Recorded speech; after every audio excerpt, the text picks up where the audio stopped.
আমরা এখানে পরিবর্তন আনতে চাই।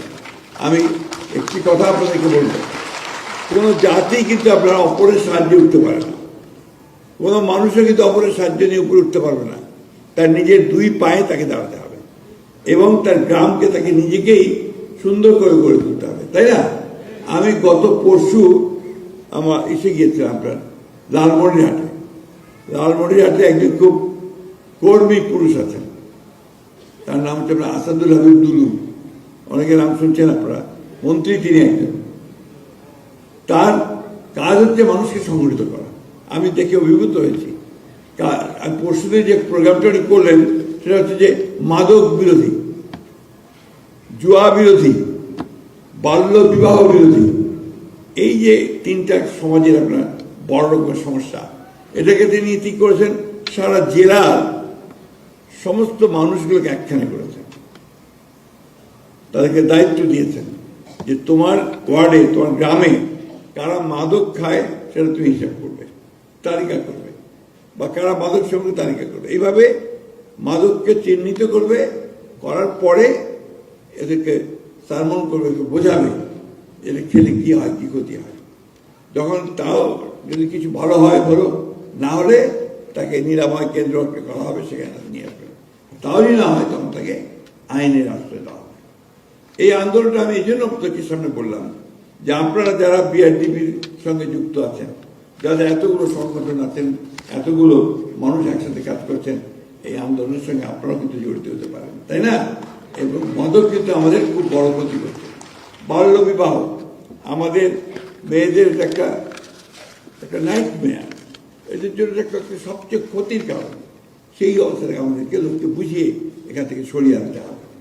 আমাদের গরিব পিতা, গরিব কৃষক, সে মেয়েকে যখন পালতে পারে না, বেশি করে তাকে রাখতে পারে, তখন সে বিয়ে দিয়ে দেয় অল্প বয়সে, সেটা কিন্তু তার জন্য একটা বড় ক্ষতি হয়ে দাঁড়ায়। এই বিষয়গুলো থেকে মুক্তি পেতে হলে আমাদের কিন্তু সংগঠিত হবে, যেতে হবে। আজকে আমাদের মাননীয় প্রধানমন্ত্রী, আপনারা সবাই তাকে, আমি খুব বেশি কথা বলছি না, আপনারা সবাই তাকে জানেন, তিনি বাংলাদেশে যখন প্রায় 18 বছর পরে দেশে আসলেন, এসে কিন্তু অন্য কথা বলেননি। প্রথমেই বলছে যে আমার কিন্তু একটা পরিকল্পনা আছে, সেই পরিকল্পনা কি, বাংলাদেশকে উন্নত করতে চাই। তার জন্য তিনি কতগুলো কাজ শুরু করছেন, যেটা আপনাদের সঙ্গে এখানে কাজের সঙ্গে মিলবে। একটা শুরু করেছেন ফ্যামিলি কার্ড, যে একটা পরিবারের প্রধান যে মহিলা, তাকে আমি একটা কার্ড দেব, সেই কার্ডটা দিয়ে তিনি এখন বর্তমানে 2,500 টাকা পাবেন, আর সেই সঙ্গে তিনি বিভিন্ন জায়গায় এটা সুবিধা পাবেন। That will empower that women, ওই মহিলাকে থেকে ক্ষমতা দেওয়া হবে। তার যেটা কিছুক্ষণ আগে আমাদের ওই যে বোন বলে গেলেন, যে যদি বাড়ির মহিলা যদি আপনার আয় করে, তার তার সম্মান বাড়ে, স্বামীর কাছেও বাড়ে, শাশুড়ির কাছেও বাড়ে, তাই না? কিন্তু এই জিনিসটা খুব ইম্পর্টেন্ট। কিন্তু আমরা কতটা বুঝি এটা আমি জানি না, কিন্তু এটা খুবই জরুরি আমাদের। আপনি খেয়াল করে দেখবেন যে দেশনেত্রী বেগম খালেদা জিয়া নারীর শিক্ষার ব্যাপারে যখন আন্দোলন শুরু করলেন, তারপরে দেখবেন এখন কি দেখাচ্ছে যে মেয়েরাই রেজাল্ট সবচেয়ে ভালো করে, তাই না? মেয়েরাই আপনার পরীক্ষায়, এইচএসসি পরীক্ষাতে সবচেয়ে বেশি পাস করছে কারা? মেয়েরা। এইচএসসি পাস করছে কারা?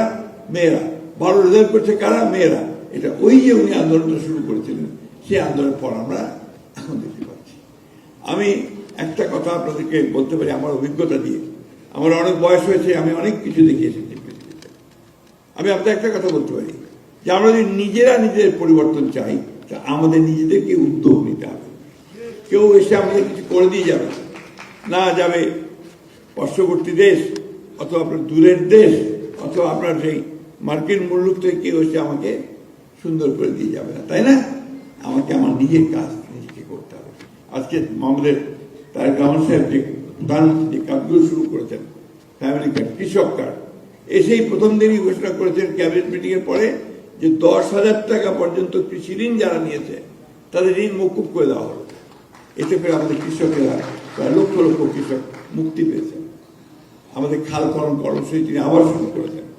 আমি ওনাকে অনুরোধ করেছি যে আপনি আবার চিন্তা করে দেখেন যে আমরা গ্রাম সরকারটা করতে পারি কিনা। গ্রাম সরকারটা করলে আমার নেতৃত্বটা গ্রামে শুরু হবে, তাই না? সেখানে দেখা যাক, আমরা সেটা আলোচনা করছি। আমি আপনাদেরকে বললাম আমি বক্তব্য বাড়াবো না, আমি সেইভাবে আপনাদেরকে খুব বেশি কথা বলতে চাই না। আমি শুধু একটা কথা আপনাদেরকে বলতে চাই যে অতীতে আমাদের অনেক ক্ষতি হয়ে গেছে। আমাদের ফ্যাসিস্ট সরকার আমাদের প্রতিষ্ঠানগুলোকে ভেঙে দিয়েছে, বিশ্বাসগুলোকে ভেঙে দিয়েছে, আমাদের আস্থাগুলোকে ভেঙে দিয়েছে। এগুলোকে আবার নতুন করে গড়ে তুলতে চেষ্টা করছি আমরা। আপনারা সেখানে তারেক রহমান সাহেবের হাতকে শক্তিশালী করেন। তার যে কর্মসূচিগুলো নিয়েছেন সেই কর্মসূচিগুলোকে আমরা সবাই সাহায্য করি, সহযোগিতা করি। আর একটা জিনিস, দুর্নীতিকে একেবারেই না বলতে হবে। আমরা দুর্নীতি দেখতে চাই না। আমরা কোথাও যে মানুষের যে হক, সে হক নষ্ট করে, এটা আমরা দেখতে চাই না। ঠিক না? এটা মনে করতে হবে। এবং আমি নিজে যদি ঠিক থাকি তাহলে আমি অন্যদেরও ঠিক করতে পারবো। এটা খুব বড় কথা, মনে রাখতে হবে সেটা।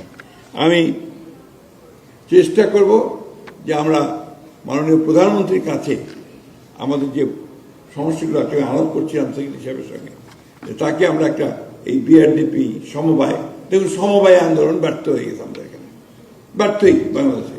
অথচ পাশের দেশ আমাদের ইন্ডিয়া, সেখানে আমূল একটা আপনার প্রতিষ্ঠান ভীষণ সাকসেস। আপনার হরিয়ানাতে আপনার এইসব পাঞ্জাবে আপনার কৃষকদের যে সমবায়গুলো অত্যন্ত ভালো করেছে। পৃথিবীর বিভিন্ন দেশের সমবায় সফল হয়েছে। দুর্ভাগ্যজনকভাবে আমাদের এখানে আপনার সমবায়টা খারাপ হয়ে গেছে। এটাকে আবার জাগতে হবে, জাগিয়ে তুলতে হবে। এবং এটার মধ্যে দিয়ে কিন্তু আমরা আমাদের নিজেদের পায়ে নিজেরা দাঁড়িয়ে আমরা আপনার ভালো করতে পারি। আমি কথা আপনাদের শেষ করব যে আমরা একটা সবাই তো চাই যে বাংলাদেশ সুন্দর হোক, তাই না? উন্নত বাংলাদেশ দেখতে চাই। উন্নত বাংলাদেশ হলে আমাদের সবাইকে কিন্তু কাজ করতে হবে। এই জন্য আমাদের প্রধানমন্ত্রী তিনি স্লোগান দিচ্ছেন, এসো কাজ করি, সবাই মিলে দেশ গড়ি। তাই না? স্লোগানটা কিন্তু খুব সিগনিফিক্যান্ট। আমরা কাজ করি, আসলে আমরা দেশ করি। আর বলতে যে সবার আগে বাংলাদেশ। এই বিষয়গুলো যদি আমরা সামনের দিকে এগোতে থাকি, আমাদের ছেলে মেয়েদেরকে সেইভাবে আমরা সুশিক্ষিত করে তুলতে পারি। আরেকটা ব্যাপার আছে, খুব কষ্টকর, এখানে আমাদের শিক্ষিত ছেলেরা কাজ পায় না। আনএমপ্লয়মেন্ট, লক্ষ লক্ষ আমাদের শিক্ষিত যুবক কাজ পায় না। কাজ পাবে কি করে বলে? আমরা আমাদের ছেলেমেয়েদেরকে বিএ এমএ পাস করাই, ঠিক না? বিএ এমএ পাস করে সে কোন চাকরিটা পাবে বলেন আপনি আমাকে? ওকে কেন আমি ইলেকট্রিশিয়ান বানাই না? কেন আমি প্লাম্বার বানাই না? কেন আমি তাকে আপনার মেকানিক্স বানাই না? আমার জেলা ঠাকুরগা, আপনারা জানেন, সেই ঠাকুরগার গ্রামে আমি 4-5 দিন আগে গিয়েছিলাম। সেই ভদ্রলোক নিজে সাইকেল মেকানিক ছিলেন। সেই সাইকেল মেকানিক নিজে চিন্তা করতে করতে তিনি আপনার সোলার প্যানেল দিয়ে, নিজের আপনার প্রযুক্তি দিয়ে তিনি পাম্প অপারেটর মেশিন চালু করেছেন। সেচ দেওয়ার জন্য, জমিতে পানি দেওয়ার জন্য তিনি ওই সোলারের যে এনার্জি, সে শক্তিকে কাজে লাগিয়ে তার ওই উদ্ভাবিত আপনার যে মেশিন, সেটা দিয়ে তিনি পানি দিচ্ছেন। 28টা পাম্প দিয়ে 300 একর জমিতে পাম্প দিচ্ছেন। এবং তার একটা মুরগির খামার আছে, 4300 মুরগি আছে। তার মাছের আপনার আমরা কি বলি ওটাকে, মাছের ঘের না, আপনাদেরকে ঘের বলে, আমাদেরকে বলে খামার। খামার বলে পুকুর আছে। এখানে উনি প্রচুর মাছ চাষ করেন এবং ওখান থেকে আবার ওই মাছের রেণু বিক্রিও করেন। উনার 1 একর জমি ছিল মাত্র, এখন তার 10 একর জমি হয়েছে। এই মানুষের কিন্তু দেখেন খুব শিক্ষিত লোক না, একেবারে মেকানিক, সাইকেল মেকানিক। সেইখান থেকে আজকে তার নিজের চিন্তা ভাবনা এবং প্রশিক্ষণ নিয়ে সে তার জায়গা থেকে স্বাচ্ছন্দ্যের জায়গায় চলে গেছে। এই কাজগুলো কিন্তু আপনার জরুরি। আমি এই জন্য বলছি যে আমাদের ছেলেরা যদি আজকে নিজের চেষ্টায়, নিজের প্রযুক্তি সে যদি কাজ শুরু করে, সে নিজের পায়ে সে নিজে দাঁড়াতে পারবে। শুধু চাকরি খুঁজবে কেন? সেলফ এমপ্লয়েড হোক, নিজেও কাজ করুক। আরেকটা কাজ আছে, সেটা হচ্ছে আপনার বাজার খুঁজে বের করা। আপনাদের মেয়েরা যে কাজগুলো করেছে আমি দেখলাম বাইরে, অত্যন্ত সুন্দর কাজ করেছে, হাতের কাজ করেছে, কিন্তু এর জন্য তারা বাজার পায় না।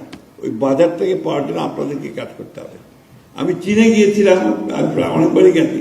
আমার যে জিনিসটা সবচেয়ে ভালো লেগেছে, যে তারা সরকারের কাছ থেকে একটা জিনিসই চায়, সেটা হচ্ছে যে বাজারের ব্যবস্থাটা যেন করে দেয়। ফ্যাক্টরিতে কাজ করে বা জমিতে কাজ করে, দুপুরবেলা আপনার ওই গ্রামের মেয়েরা সব উলের সোয়েটার তৈরি করছে। তা আমি জিজ্ঞেস করলাম যে আপনারা এই সোয়েটার উলের তৈরি হাত দিয়ে কেন করছেন? যদি এগুলো আমাদের সমস্ত তৈরি হবে, হওয়ার পরে আমাদের এখানে একদিন কিনতে আসবেন, সেই মার্কেটিংয়ের ব্যবস্থা সেভাবে করা হচ্ছে, তারা সেগুলোকে এক্সপোর্ট করবেন। এবং বিদেশের পশ্চিমবঙ্গের বাজারে আপনার হাতে বোনা সোয়েটারের দাম কিন্তু আপনার ওই মেশিনে বোনা সোয়েটারের থেকে অনেক বেশি। আপনাদের কাজগুলোর দাম অনেক বেশি, হাতে কাজ। এইভাবে আমাদেরকে কিন্তু আমাদের মার্কেটিংয়ের ব্যবস্থাটা বিআরডিপি বা যারা আছেন তাদেরকে ব্যবস্থা করতে হবে। আমি আর বক্তব্য বাড়াবো না, আপনারা সবাই ক্লান্ত হয়ে গেছেন। কিন্তু এই কথাগুলো এই জন্য বললাম যে আমরা যেন সবাই নিজেকে ভালোবাসার সঙ্গে সঙ্গে দেশটাকে একটু ভালোবাসি, আর সেই সঙ্গে যে কাজগুলো সরকার করছে সেই কাজগুলোতে সহযোগিতা করি। আর যেহেতু বিআরডিপির সমবায় অনেকটা পেছনে পড়ে গেছে, এটাকে সামনে নিয়ে আসার জন্য আমরা কাজ করি। ধন্যবাদ সবাই।